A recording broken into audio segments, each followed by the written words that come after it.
saludar a Jorge Gómez Naredo, ya lo sabe, miembro de esta familia Sin Censura, coordinador del periódico Regeneración, analista. Te saludo con mucho gusto, Jorge, ¿cómo estás?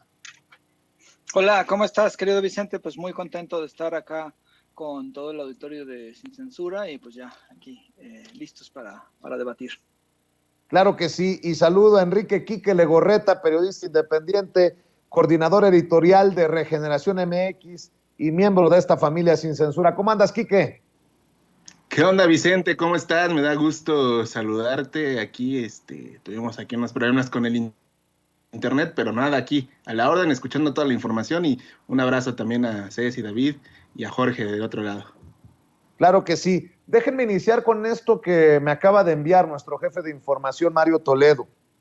Roberto Madrazo Pintado acusa que Andrés Manuel López Obrador juega con la posibilidad de ampliar su presidencia. Madrazo señaló que el pasado fin de semana AMLO dijo que podría impulsar una reforma para ampliar su presidencia. Bueno, eso es lo que dice Roberto Madrazo. A través de su cuenta de Twitter, Madrazo señaló esto que le estoy mencionando, y cito: el fin de semana López Obrador jugó con la posibilidad de ampliar su periodo presidencial bajo la excusa de que le falta tiempo para realizar su transformación. Nos está poniendo a prueba. Quiere tantear si pondremos resistencia. Bueno, ¿qué dijo el presidente Andrés Manuel López Obrador? Podríamos pensar en proponer una reforma para ampliar el periodo presidencial, pero eso sería contrario a nuestros principios, a nuestros ideales. Sería traicionarnos, porque nosotros somos maderistas y sostenemos el lema, el criterio del sufragio efectivo, del voto efectivo, de que haya una auténtica democracia y no reelección, para que vean cómo tergiversan las declaraciones, tuercen las declaraciones del presidente Andrés Manuel López Obrador. Pero ante eso estamos, y vaya que si le siguen teniendo pavor en las urnas a Andrés Manuel López Obrador, que eso también es lo que evidencian con estas campañitas como las de Roberto Madrazo, mi querido Jorge Gómez Naredo. Sí, esa idea, esa constante de parte de la oposición de repetir que Andrés Manuel López Obrador se quiere reelegir, que quiere ser un poder detrás del trono, también han dicho, una especie de maximato, ¿no? Donde él dirige, aunque quien es el presidente o la presidenta formalmente está ahí. Entonces yo creo que esta idea del poder del poder atrás del trono, de la reelección de Andrés Manuel, pues ha sido una constante desde que inició, incluso desde antes de que iniciara su periodo. Siempre se ha manejado que Andrés Manuel López Obrador es un autoritario, que Andrés Manuel López Obrador quiere ser un dictador, que quiere imponer la dictadura en México, pero lo que tenemos es en realidad a un presidente que ha respetado todas las leyes democráticas, toda la normatividad, en prácticamente todos los sentidos. Cuando en 2006 hubo el fraude electoral que fue perpetrado por el PAN, que fue apoyado por el PRI, por los empresarios, él decidió hacer una salida que fue un plantón en el Zócalo, la calle Madero, después Paseo de la Reforma, pero respetando dentro de los límites de la, digamos, de la legalidad, ¿no? Es decir, no hubo ningún tipo de acción violenta, no hubo absolutamente nada que indicara que iba a romper las reglas que los mismos, digamos, han impuesto, ¿no? Los conservadores dentro de sus reglas democráticas en el país. Lo mismo sucedió en el 2012, es decir, siempre hubo un respeto, ¿no? Siempre hubo, claro, una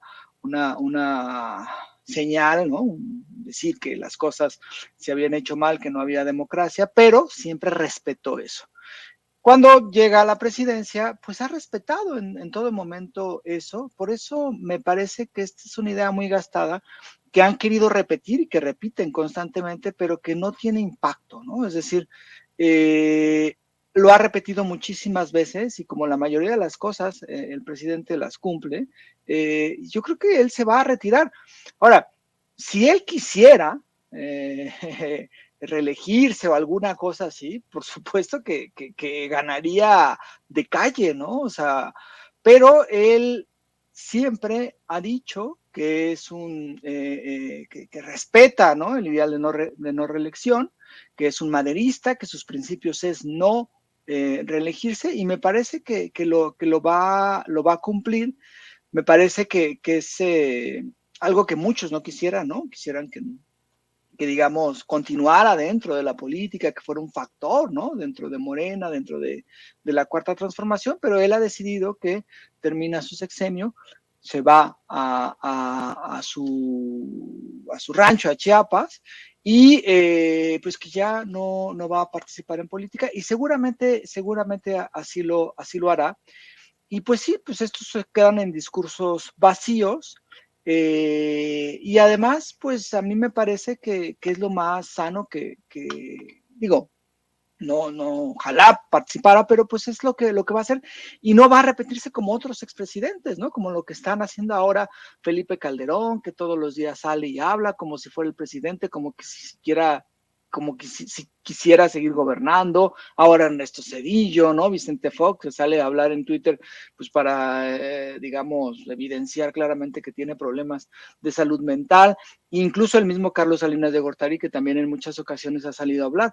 Entonces creo que López Obrador, incluso en su momento como expresidente, va a ser muy distinto a los expresidentes que ha tenido este país. Y pues estas campañas de constantemente repetir que se quiere reelegir, que es un autoritario y que quiere imponer una dictadura, pues son campañas llenas de mentiras, falacias, y que no tienen relación con la realidad. Oye, Quique, así de desgastado está esto de Andrés Manuel se quiere reelegir, como lo pone mañosa y mentirosamente Madrazo, como aquellos que aseguran que la reforma electoral del presidente Andrés Manuel López Obrador quiere desaparecer al INE, y desde los partidos de oposición, incluso desde medios de comunicación, llaman a defender al INE. Otra narrativa desgastada, porque el propio presidente ha dicho, pues no queremos desaparecer al INE, pero necesita transformarse. Necesita transformarse y sobre todo necesita que quede en claro que la gente entienda que nos cuesta mucho la democracia en este país, y este país ha quedado siempre expuesto a todo este tipo de circunstancias que bien planteas tú, Vicente, y como bien lo ha planteado pues muchos de los miembros que han participado en este movimiento de transformación y que por mucho tiempo sufrieron todo este embate de los fraudes electorales y toda la batalla que se ha dado para tener esta democracia en el país. Hay que recordar, el presidente en estos 2 días ha hablado de cómo el fraude de 2006 ha sido una marca muy pesada para la democracia de este país, y cómo estos personajes como Zedillo y Calderón allá en España tienen la osadía y la sinvergüenzada de hablar de la democracia en este país, cuando uno, en este caso Calderón, pues fue el precursor del fraude en 2006, ¿no? Es evidente que estos personajes no tienen la más mínima idea de lo que significa luchar desde abajo, luchar como oposición para lograr la democracia, porque ellos cuando llegaron al poder, y no me refiero solamente a Calderón, también Fox, llegaron al poder gracias al hartazgo de la sociedad, y ese hartazgo no lo pudieron valorar y no lo supieron llevar a buen puerto. Entonces, ¿qué quiere decir esta reforma política, o qué es lo que busca esta reforma política?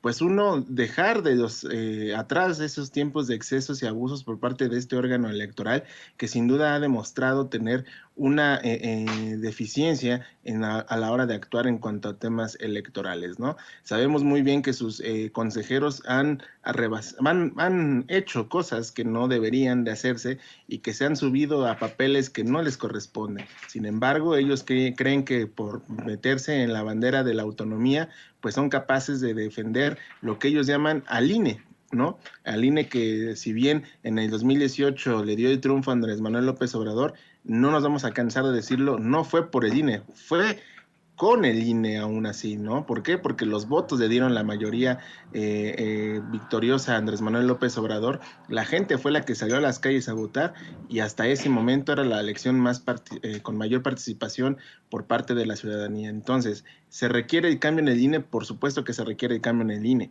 Es necesario y se debe de buscar diferentes alternativas para lograr un consenso y que se lleve a cabo la reforma política, porque si bien hemos pasado por muchos esfuerzos para lograr la democracia que se tiene el día de hoy, a pesar de todos estos madrazos y todos estos medios corporativos y la élite del periodismo que buscan de una u otra forma repetir los discursos que ya se les han ido desbaratando y que se les ha ido comprobando que no es verdad, pues van a seguir diciendo que López Obrador es un dictador, o que busca la reelección, o que busca acabar con la democracia, o que busca tener diferentes puntos para poder mantenerse en el poder, sino de forma presidencial, de forma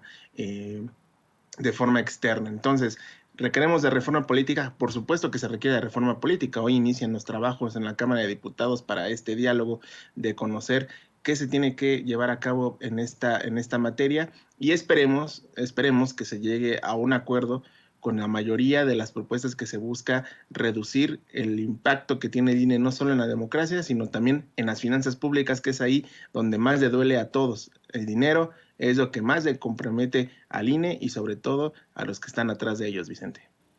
Así es. Oye, Jorge Gómez Naredo, he leído tus críticas y creo que son puntuales sobre el caso de Loret de Mola. Hablando de tergiversaciones y campañas sucias, hoy el presidente vuelve a lanzar el reto, es más, lo reafirma, lo confirma, lo sostiene el presidente Andrés Manuel López Obrador sobre dar a conocer sus ¿cómo le llama él? Testamentos políticos, y que si se dan a conocer, que Loret de Mola, si queda exhibido, que se retire del periodismo. Obviamente, Loret de Mola no ha respondido gran cosa, aunque esta mañana me di cuenta que respondió muy escuetamente. El día que su gobierno exonera a Pío López Obrador por recibir cash en sobres y a escondidas, el presidente cuestiona mis ingresos. Vaya cinismo, dice Carlos Loret de Mola, quien creo que está muy lastimado de su credibilidad por las exhibidas que le ha dado el presidente Andrés Manuel López Obrador.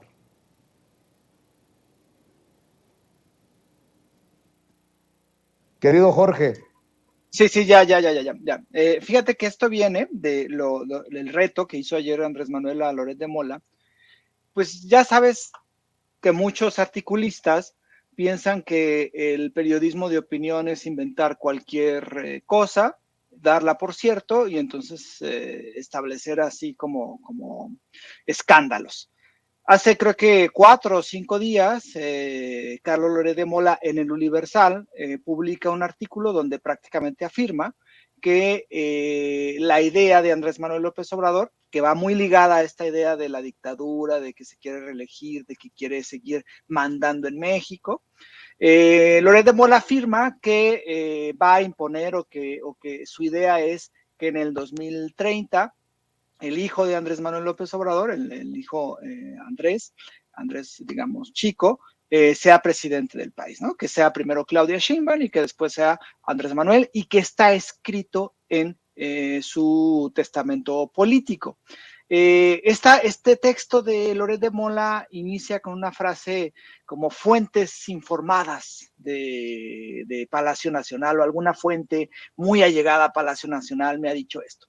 Entonces ellos utilizan esta frase pues prácticamente como les da como un patente de corso, ¿no? O sea, yo pongo fuentes informadas o fuentes cercanas a Palacio Nacional, o una fuente de Palacio Nacional me ha dicho que el presidente lo que sea. Y entonces ellos dicen, no, bueno, pues es que es una fuente y entonces yo puedo publicarlo. No comprueba absolutamente nada, no hay ningún análisis ético de realmente está escrito que eso quiere Andrés Manuel. Es ilógico completamente, pero no hay absolutamente nada y lo hacen pasar por cierto.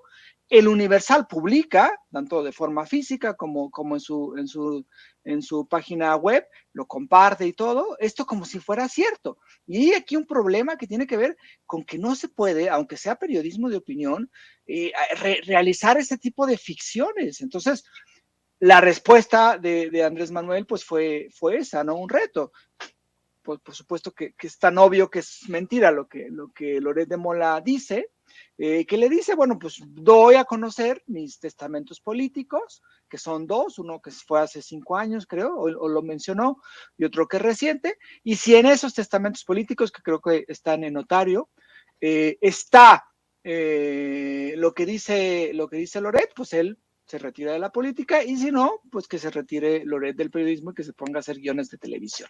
Entonces, pues claro, o sea, la credibilidad de Loret es muy, muy poca en estos momentos, pero es esta forma en cómo hacen este golpeteo, ¿no? Que por ser una columna de opinión y por decir fuentes muy bien informadas me han dicho que tal cosa, pues es algo como absurdo. Recuerda mucho unos textos, Eduardo Galeano, el escritor uruguayo, que hace poco falleció, tiene un libro sobre fútbol que se llama, no sé si, no recuerdo el nombre, ¿no? A Sol y Sombra, creo que se llama.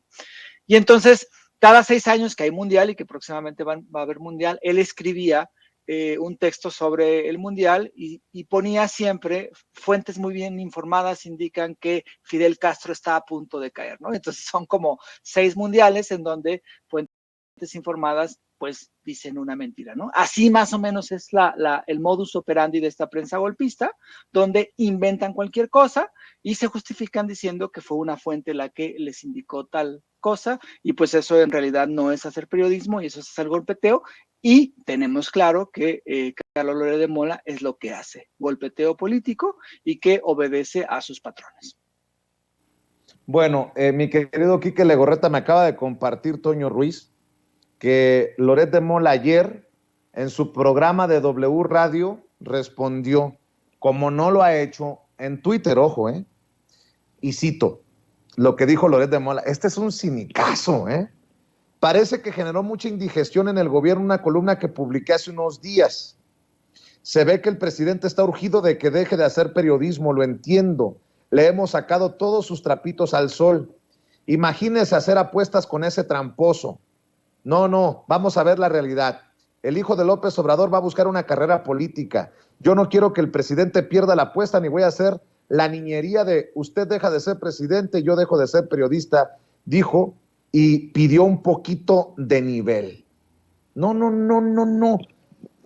El señor hablando de nivel cuando es él quien se ha convertido en Lord Montajes. Dice que es un tramposo. El pato, como los patos tirándole a las escopetas, dicen en mi pueblo, mi querido Quique Legorreta.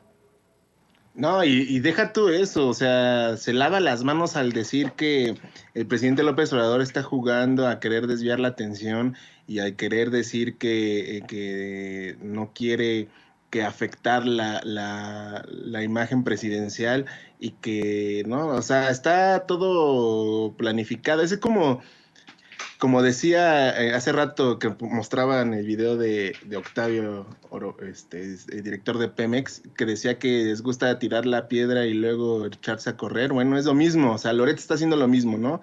Avienta la piedra y se dice que lo están atacando, censurando, y luego cuando le dicen, compruébame lo que estás diciendo, no, yo no quiero caer en ese tipo de juegos porque el presidente... No. Ajá. Enrique, en mi pueblo les dicen culones, pero bueno, perdón, ya, perdón, Kike.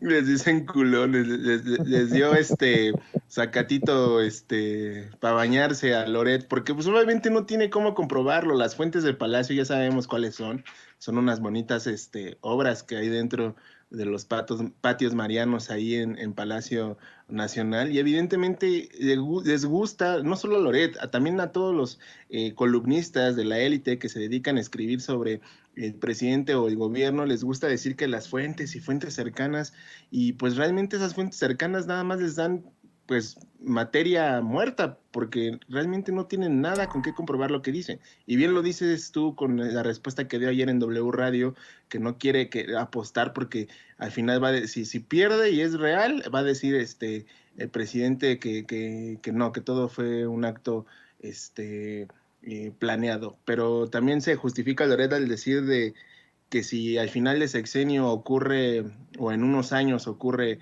esta situación, pues él lo dijo primero y nadie le creyó. Entonces es un aventar dardos para ver cuál pega, cuál chicle y pega. Y evidentemente se trata de esta desesperación de estos personajes que viven buscando que sacarla al presidente, y hasta el día de hoy, pues todas estas bombas, refiriéndome a Loret, pues se han convertido en petardos sin prender, porque al final del día lo que están haciendo es nada, porque el presidente sigue manteniendo esa aceptación o esa aprobación, no solo en México, sino a nivel internacional, y lo único que están haciendo es quitarse las máscaras, aunque no les gusta aceptarlo, no les gusta decir que son aliados de una ala conservadora, les gusta decir que son críticos al poder porque son periodistas, y evidentemente no lo son, porque si lo fueran, también criticarían a la parte de la oposición y no nada más a Alito Moreno, porque ahí se justifican muchos en decir que salen a atacar a Alito Moreno, a exhibirlo y decir que el PRI es la principal problemática de la alianza opositora,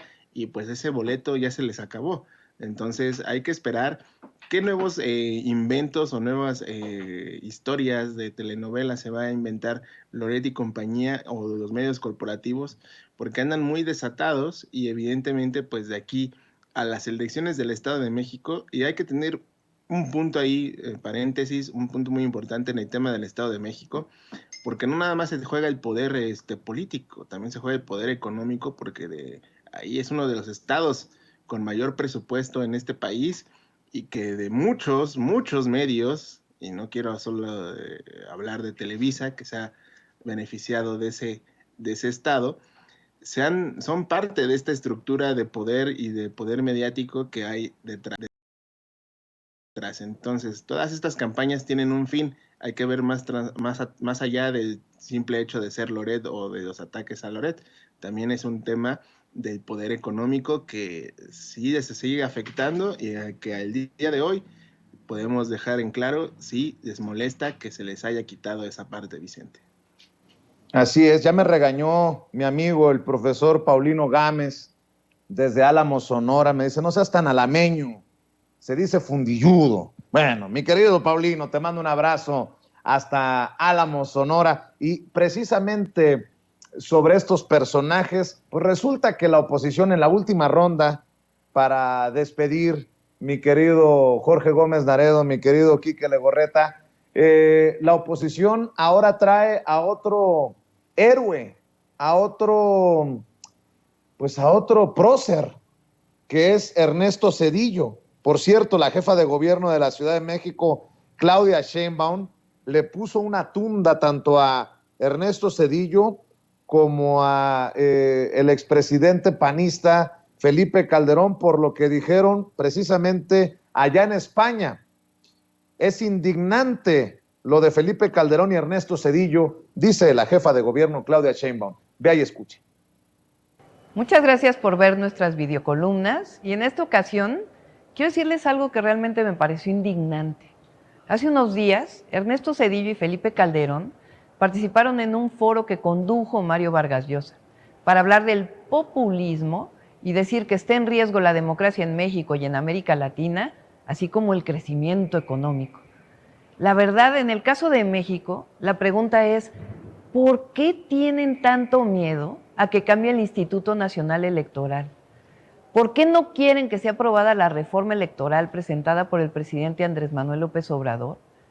Es que no debemos olvidar que Calderón llegó a ser presidente con un fraude electoral, avalado e incluso probablemente fraguado por el entonces Instituto Federal Electoral. No olvidemos que el cuñado de Felipe Calderón, Hildebrando Zavala, había sido contratado por el Instituto Federal Electoral previo a la elección. Incluso Calderón dijo, haiga sido como haiga sido. En menos de un mes de su toma de posesión, ya había declarado la guerra que provocó que los homicidios dolosos en el país crecieran cerca de 200%. Además, entregó Iberdrola decenas de permisos ilegales para sociedades de autoabasto de electricidad. Y después de que acabó su mandato, se fue a trabajar Iberdrola.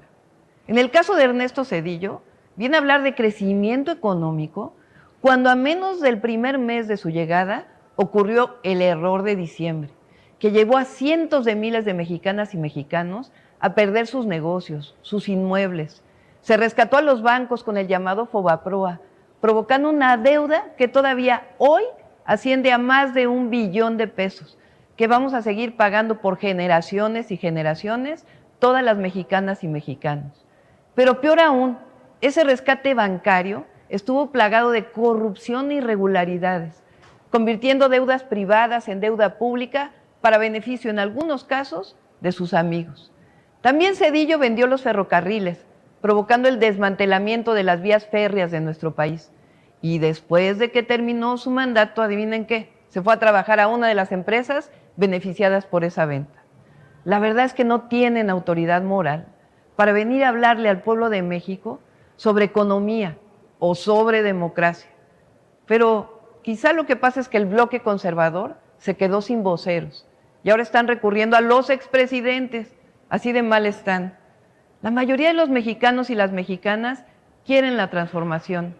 Hemos vivido momentos difíciles con la pandemia, con la crisis económica internacional, pero hay que decir que gracias al presidente Andrés Manuel López Obrador, la economía de México es una de las más sólidas y el peso es una de las monedas más robustas. Claro que necesitamos más democracia, más desarrollo económico incluyente y sustentable, y eso solo con la cuarta transformación de la vida pública de México. Aunque a muchos no les guste, México y muchos países de América Latina hoy están a la vanguardia. Mi querido Jorge Gómez Naredo, después de ver y escuchar esta videocolumna de la jefa de gobierno, ¿cómo ves tú a estos cínicos, a estos personajes que tenemos que seguir exhibiendo para los más jóvenes, diría el presidente? Por ejemplo, al padre del Fobaproa, muchos jóvenes ni siquiera saben qué es el Fobaproa, ni siquiera saben que están endeudados hasta el 2042. Querido Jorge, escucho tus comentarios, tus opiniones, tus reflexiones. Sí, digo, lo de Ernesto Zedillo es un cinismo, ¿no? Lo de Calderón y lo de Ernesto Zedillo es un cinismo, es una sinvergüenzada por donde se le vea, como ahora Ernesto Zedillo nos viene a dar cátedras de economía cuando pues hubo una terrible devaluación nada más de iniciar su sexenio, cuando pues hizo esta cuestión, ¿no? De convertir una deuda de unos cuantos banqueros corruptos en una deuda pública que seguimos pagando y que vamos a seguir pagando y que ni siquiera hemos pagado la deuda como tal, sino que solamente lo hemos hecho con intereses. Sí, es una cuestión muy cínica. Lo que sorprende, y creo que lo menciona la jefa de gobierno, Claudia Sheinbaum, es, o sea, ¿dónde están los actores de la oposición actualmente? Es decir, ¿cuáles son los voceros, los liderazgos de la oposición? Porque una declaración en España, en el contexto de una fundación, que además es la fundación de Mario Vargas Llosa, esta Fundación para la Libertad, que es, digamos, el conservadurismo latinoamericano, hispano, ahí, que hicieron ahí la charla, pero la oposición tiene que encontrar referentes ideológicos, referentes relativamente pensantes, ¿no? En los expresidentes, pues dos de los expresidentes más con errores crasos en sus sexenios, ¿no?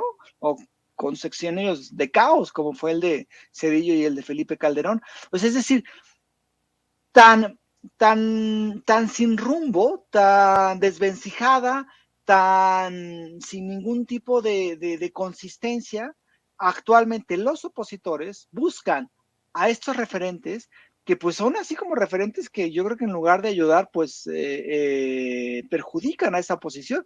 Pues es decir, no tienen algún vocero mínimamente digno como para criticar al gobierno de Andrés Manuel López Obrador. O sea, no, tienen que recurrir y que amplificar voces como las de Ernesto Zedillo. Pues yo creo que lo único que le falta es que de repente la oposición amplifique las voces de Carlos Salinas de Gortari y de Genaro García Luna, ¿no? O sea, porque ¿cómo es posible que lleguen tan bajo? O sea, a mí la verdad es que me sorprende. Y pues bueno, pues mientras sea Zedillo, sus voceros, pues yo creo que la oposición demuestra que pues está sin rumbo, desfondada y que no tiene un futuro muy halagador. Y te quedaste con Zedillo, pero ¿qué me dices de Calderón, mi querido Quique Legorreta? Así de descompuesta está la oposición. Bueno, ayer mencionaba que Enrique de la Madrid dice que si llega a ser presidente, que propondría como secretaria de Gobernación a Lili Téllez. Tan, tarán, tan, mi querido Quique.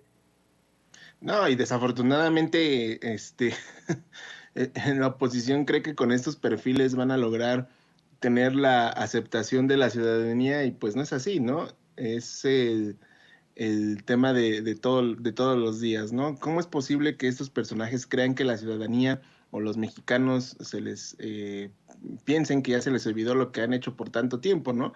Por ejemplo, tenemos ahí lo que acabas de mencionar de Enrique de la Madrid y Lili Téllez, que está entre ellos, dicen, no, con Lili Téllez ya bajita la mano y dijo, no, gracias, y el otro pues ahí queriendo sumar alianzas que pues parecen que no van a seguir, y evidentemente Lili Téllez el día de hoy desafortunadamente se ha convertido en un personaje llamativo para los medios corporativos y para los analistas y para los articulistas y para toda esta gente que busca regresar con el poder de las anteriores administraciones, y ven en Lili Téllez una esperanza. Imagínate tú, en Lili Téllez ven la real oposición, lo que buscan hacer el día de hoy. Es increíble que sigan pensando que con ella va a ser una opción para ganar en 2024 y regresar a la presidencia, y cosa que no va a ser así. Y Enrique de la Madrid, pues bueno, ¿qué podemos hablar de Enrique de la Madrid, no? Es un ejemplo claro de esta casta política que por mucho tiempo ha dominado en este país, y que él, al ser hijo del expresidente de la Madrid, pues busca querer tomar su legado, y hay que recordar muy bien que ese sexenio, pues sí fue, ese sí, para que veas, a pesar de que quieren manejar en el extranjero esa idea, ese sí fue el sexenio perdido, ¿no? Ese fue la década perdida, la que vivimos en los años 80, que desafortunadamente pues tuvimos un presidente bastante malito, si lo ponemos de cierta forma, y que evidentemente pues ellos no lo aceptan y no lo reconocen. Entonces, de la Madrid, Lili Téllez o quien sea, lo único que tienen en común es que van directo al basurero de la historia. ¿Por qué? Porque la sociedad mexicana, los mexicanos, no estamos ya en ese tenor de aceptarlos de nuevo en el gobierno, y pues realmente la gran batalla va a ser en el 2024 dentro del partido Morena, porque pues ya vimos lo que se viene hoy, y es algo que hay que esperar, porque si en el tema de, por ejemplo, haciendo un paréntesis de lo de Monreal, realmente lo que va a presentar Laida no es nada malo, sino más bien es exhibir a las amistades que tiene, pues ahí vamos a tener vamos a ver qué sucede, porque pues todos han estado diciendo que Laida va a decir que Monreal es un traidor, y si sucede, pues qué maravilla, pero si no, pues todo mundo, los que han estado atacando al movimiento, que son parte del movimiento, pues van a quedar ahí expuestos como lo que son, como unos pues antiobradoristas, porque eso es lo que como se venden, y pues más bien, más que antiobradoristas, pues parte de la oposición, que como dije, está directo a desaparecer en un par de años, y que desafortunadamente, pues no quiero ser ave de mal agüero, pero pues todo pinta que mejor va a ir el PAN con Lili Téllez que con Alianza. Entonces ahí vamos a ver qué sucede, Vicente. Claro que sí, pues estemos al pendiente. Quique, ¿por qué no cerramos invitando a la gente a tus trincheras, a tus espacios, a estos espacios independientes que diriges y en los que participas? Y obviamente tus redes sociales, Quique. Claro que sí, Vicente, pues muchas gracias por la invitación, muchas gracias a Jorge por compartir mesa aquí en los martes, y bueno, les recordamos que nos sigan en todas nuestras redes sociales, @regeneracionmx, en Twitter, Facebook, Instagram y Telegram. Ahí nos pueden seguir para estar siempre al pendiente de la información. También en nuestro canal de YouTube, Regeneración MX, ahí para que nos busquen y también nos ayuden a seguir creciendo esta gran comunidad. Y las redes de este servidor, @EnriqueLego2 en Twitter, y soy Enrique Lego en Facebook, para que también nos sigan y compartan la información ahí para que estén bien. Hagamos discusión también en redes sociales, que también merece tener una democratización. Así que ahí estamos al pendiente, Vicente, como siempre agradeciéndote este espacio, y pues al pendiente. Claro que sí. Jorge Gómez Naredo, también hay que darle promoción a los espacios en los que participas y tus trincheras. Sí, pues Colaboro en Revista Polemón, que es polemón.mx la página, y pues está en Facebook y en Twitter como Revista Polemón. Está próximo a salir el nuevo número del Regeneración, que yo creo que ya en una semana o dos empieza a repartirse. Y bueno, pues a mí me encuentran como Jorge Gómez Naredo en Facebook y como JG Naredo en Twitter, y pues muy agradecido de estar aquí con Enrique Legorreta, contigo, Vicente, y pues muchísimas gracias a todos los que hacen posible Sin Censura y al auditorio. Te debo una llamada, pronto te marco, mi querido Jorge Gómez Naredo. Gracias, Quique, gracias, Jorge. Estamos al pendiente y seguimos hablando sin pelos en la lengua, sin censura.